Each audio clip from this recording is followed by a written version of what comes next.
salqin oshiq sensin. Kulib boqsam gullab ketar bu olam. Qizalog'im, baxtimning yo'zisan sen. Qizalog'im, sevgim senga yetmaydi.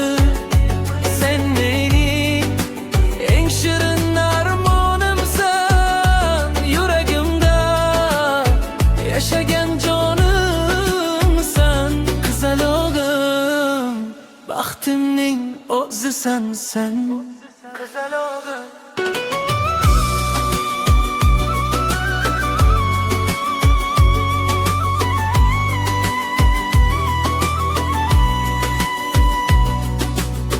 Qo'llaringni ushlasam vaqt to'xtaydi. Ko'zlaringda butun bir bahor yayraydi. Sen bor joyda yuragim ham kuylaydi. Qizalog'im, sevgim senga yetmaydi. Qizalog'im, sevgim senga yetmaydi. Har kun seni sog'inaman yonimda. Qizalog'im, baxtim sen hayotimda.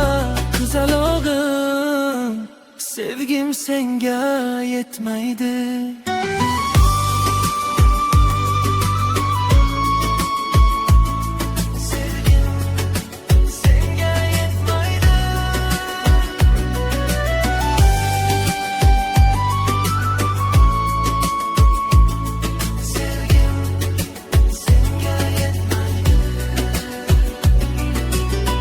Mayin shamol sochlaringni erkalasa,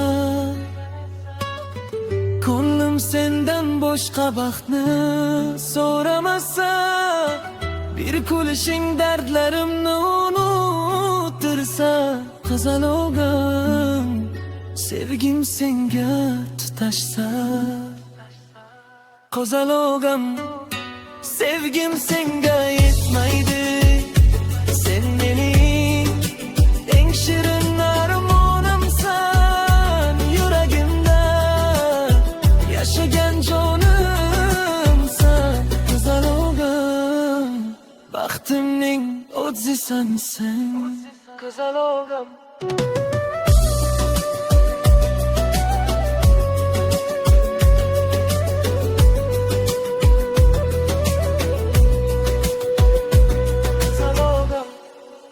Sevgim senga yetmaydi.